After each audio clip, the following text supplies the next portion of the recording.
Vous vous posez des questions sur l'agriculture ? Vous êtes au bon endroit. Je m'appelle Virginie, je suis journaliste agricole, mais aussi 100% urbaine et pas du tout issue du monde agricole.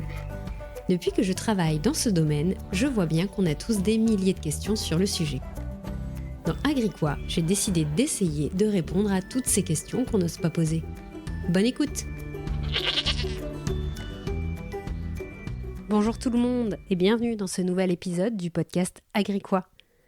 En 2024, les chambres d'agriculture ont fêté leurs 100 ans. Et là maintenant tout de suite, du 15 au 31 janvier, il y a les élections des chambres d'agriculture. Et je vous demande du coup, c'est quoi une chambre d'agriculture ? Je vous le demande parce que moi, avant de travailler dans le monde agricole, je connaissais même pas leur existence. Alors de là à vous parler de leurs élections, il y avait un monde quand même. Et pourtant, comme souvent dans le monde agricole, j'espère que je commence à vous le montrer avec Agriquois, ces élections, en fait, elles nous concernent directement, nous consommateurs, alors même qu'on ne peut pas voter à ces élections. Alors, pourquoi ça nous concerne ? Et quels sont les enjeux de ces nouvelles élections ?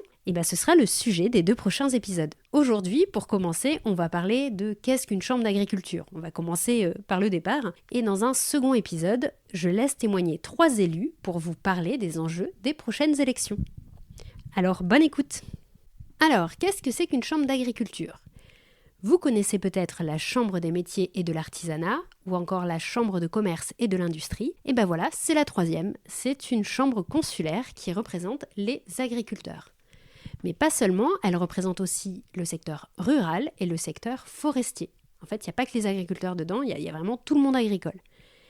Et donc, vu que c'est une chambre consulaire, c'est donc un établissement public où il y a des élus et qui représentent tout ce beau monde. Cette chambre, elle a été créée en 1924 et je vous parle de la chambre d'agriculture, mais en fait, il y en a beaucoup plus que ça. Il y en a 13 au niveau régional, 88 chambres départementales et il y en a bien sûr une au niveau national pour représenter les différentes chambres. Et concernant les élections, il y en a tous les 6 ans, mais cette partie-là, on en parle dans le prochain épisode. Déjà, on va commencer par les missions, et je vous rassure, il y a de quoi faire. Alors, quelles sont leurs missions ? Déjà, la chambre, elle a un rôle de représentation. Oui, si la métropole ou la mairie, elle veut travailler sur le sujet de l'alimentation, de la gestion de l'eau, des terres agricoles, elle va pas aller parler à chacun des agriculteurs de la zone, sinon on y sera encore. Elle va plutôt chercher un interlocuteur qui représente les intérêts des agriculteurs. Et souvent, c'est la chambre d'agriculture qui va faire partie de ces commissions-là. J'en avais justement parlé avec Christian Durlin, qui est président de la Chambre d'agriculture du Nord-Pas-de-Calais. Je vous laisse écouter son témoignage.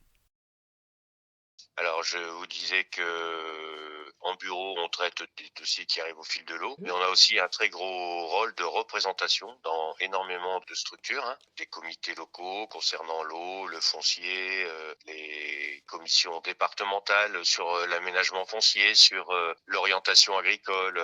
Les communautés de communes nous interpellent aussi souvent sur des dossiers concernant leur territoire, soit en voulant par exemple développer des produits locaux dans les écoles, soit en ayant des programmes de lutte contre l'érosion. Voilà, donc on a aussi beaucoup de relations avec les communautés de communes, les agglomérations, pour essayer de partager une stratégie agricole sur les territoires. Et puis c'est pour nous une activité très importante parce que puis dans beaucoup de structures également, on a des membres de la chambre qui représentent l'activité agricole. Et puis c'est pour nous une activité très importante parce que la chambre d'agriculture est souvent dans ces structures-là la seule structure qui représente l'agriculture, au milieu d'élus, au milieu d'associations, dans l'agence de l'eau et autres, par exemple. Oui, il y a un rôle d'interface qui est essentiel, ça c'est certain. En plus du rôle de représentation envers les organismes extérieurs au monde agricole, il y a aussi un rôle de conseil de la part de la Chambre d'agriculture, et ce rôle se tourne plutôt vers les agriculteurs. Donc en fait, il y a plusieurs services dans les chambres. On peut penser par exemple au service installation et transmission, où quand une personne veut s'installer en agriculture, si elle veut avoir des informations ou pouvoir monter son projet, elle peut se tourner vers la chambre d'agriculture. Il y a aussi des conseillers techniques, par exemple sur le fromage. Si un agriculteur producteur laitier veut fabriquer son propre fromage fermier, c'est pas d'un seul coup en claquant des doigts qu'il installe son labo et bam, c'est parti. Il peut demander conseil justement à la chambre pour connaître les étapes, pour connaître quels sont les points auxquels il faut faire attention. Il peut demander conseil et il y a ça pour pratiquement toutes les filières, hein. Il y a sur la viande, le maraîchage, ce que vous voulez. Voilà, ils peuvent demander conseil. Mais dit comme ça, ça peut sembler un petit peu abstrait. J'ai donc là encore demandé le témoignage d'une personne de la Chambre. Et là, c'est Sandrine Anselmette, conseillère en transformation fromagère de la Chambre d'agriculture de l'Isère, qui nous parle de son métier. Je suis salariée de la Chambre d'agriculture et je suis mise à disposition sur une partie de mon temps à l'Association des producteurs fermiers de l'Isère. Donc on est 3 personnes de la Chambre qui sommes mises à disposition de cette association. Donc il y a moi sur la partie fromagère, j'ai une collègue sur la partie transformation carnée et végétale et une autre collègue sur la partie plutôt assistance administrative. Donc en fait, en Isère, on fonctionne comme ça, c'est-à-dire que tout ce qui touche à la transformation est du ressort de cette association de producteurs fermiers. En fait, c'est un partenariat entre la Chambre et cette association. Donc ça comprend la partie technique, aider les producteurs à améliorer la qualité de leurs produits visuels, organoleptiques. La partie sanitaire qui nous occupe beaucoup, c'est-à-dire gérer les résultats d'autocontrôle non satisfaisants pour éviter que ça devienne des problèmes sanitaires. Et quand il y a des problèmes sanitaires, gérer avec les producteurs pour que ça rentre dans l'ordre. On accueille les porteurs de projets qui ont des projets de transfo pour discuter avec eux des bâtiments, des circuits de commercialisation, enfin voilà, faire un premier point avec eux sur leurs projets. Du coup, en gros, on n'a pas de journée type. Des fois, j'aimerais bien, mais c'est pas du tout le cas. On essaye en tout cas d'être au plus près des demandes des producteurs et de leur répondre et de les épauler sur toutes ces parties-là. Et en plus de ça, la Chambre d'agriculture s'investit aussi sur des projets, en plus de soutenir du coup et de répondre aux questions des agriculteurs. Et Sandrine, justement, me donnait 2 exemples que je trouve super intéressants. Je vous laisse écouter. J'ai participé par exemple là, ça s'est fini en 2021-2024, à un projet qui s'appelait Climlactique, qui visait à essayer d'étudier un petit peu l'impact des périodes de forte chaleur sur la production de fromage lactique de chèvre particulièrement. Donc on avait dans le département 2 fermes qui étaient suivies, sur laquelle on allait faire des prélèvements, on avait installé des capteurs qu'il fallait relever, etc. Donc cette étude s'est terminée fin 2024, elle nous a apporté quand même quelques infos. Et là, par exemple, je démarre un autre projet là qui s'appelle Calivi, qui vise plutôt à enquêter sur la qualité de vie des éleveurs, voir un peu les pistes possibles d'amélioration, voir les points vraiment qui sont compliqués pour les éleveurs, d'avoir tout ça en tête pour les gens qui s'installent. Donc, la Chambre d'agriculture, elle a un rôle de représentation vers le monde extérieur et un rôle de conseil auprès des agriculteurs et des autres acteurs du monde agricole, comme je le disais. Mais quelque part, il y a quand même des élus qui représentent les différents syndicats en fonction des élections et qui ont donc un projet politique. Chaque chambre d'agriculture a un projet politique à mettre en place et des orientations choisies.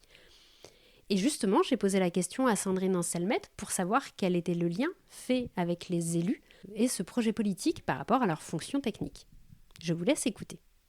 Moi, en toute honnêteté, comme je travaille pour cette association de producteurs qui a d'autres élus que les élus chambres, je suis plus en contact avec les élus de l'association qu'avec les élus de la chambre. Toutefois, il faut forcément que les élus de la chambre soient d'accord, etc., sur le fait qu'on travaille pour cette association. Donc il y a une rencontre qui se fait à peu près une fois par an, voire tous les 2 ans, mais c'est plus de l'échange. Après, sur mon poste en tant que chambre d'agriculture et pas de l'association, effectivement, on a des lignes directrices qui nous sont plutôt données par notre chef de service sur un peu la volonté des élus. En fait, les chambres d'agriculture sont vraiment un acteur aujourd'hui central dans le monde agricole. Mais vous vous en doutez, tout n'est pas parfait. Je vais vous parler des 2 principales questions que posent aujourd'hui les chambres d'agriculture. La première question, c'est justement la question de la représentation. Sur 101 chambres d'agriculture, 97 ont à leur tête la FNSEA. 97 sur 101, je pense qu'on ne parle plus de majorité à ce stade, mais plus de quasi-totalité. Et donc justement, dans les discussions avec les agriculteurs, on voit que certains ne se sentent pas représentés par leur chambre d'agriculture. Qu'ils soient syndiqués ailleurs ou non syndiqués tout court, on voit qu'il y a quand même une question politique au sein des chambres d'agriculture qui pose de plus en plus de questions, et d'autant plus avec les enjeux qu'il y a eu cette année, avec les manifestations, le Mercosur, la question des revenus, la question de l'installation des jeunes, la question du départ en retraite d'une majorité d'agriculteurs. Bref, il y a toutes ces questions qui restent en suspens sur la représentation des agriculteurs aujourd'hui. Et c'est une question fondamentale pour les élections qui sont en cours. Donc, on en reparle dans le prochain épisode. Le deuxième enjeu se porte cette fois sur la partie conseil. Je vous ai dit que les chambres d'agriculture proposent des appuis techniques aux agriculteurs, du conseil, de l'information. Et il y a une partie de tout ça qui est de la mission de service public. Donc ce sont des propositions, on va dire, des aides gratuites. Et il y a une autre partie qui sont également des prestations rémunérées. Dans le but de financer, de compléter les subventions versées, que ce soit par l'État, par les régions, par les départements. Il y a des prestations rémunérées proposées par les chambres d'agriculture. Et en fait, sur ces services, ils ne sont pas les seuls à le proposer. Il y a aujourd'hui les coopératives, des instituts techniques qui proposent également les mêmes services aux agriculteurs. Et donc, elles se font un petit peu challenger par d'autres organismes. Et donc, certains agriculteurs se demandent à quoi servent les chambres d'agriculture aujourd'hui s'ils ne se sentent plus représentés par elles et qu'ils n'ont pas besoin de leur appui technique puisque c'est apporté par d'autres organismes. Donc on peut se demander quelle direction vont prendre les chambres d'agriculture dans les prochaines années, quelles évolutions sont attendues sur leur fonctionnement. Et avec tous les enjeux politiques en cours, comme je le dis, on est vraiment sur des élections extrêmement importantes pour le monde agricole. Mais tout ça, on en reparle dans le deuxième épisode avec les différents élus. J'espère que cette première partie vous a plu et je vous publie le deuxième très vite parce qu'on se rapproche doucement de la fin des élections. Voilà, je vous souhaite une bonne journée.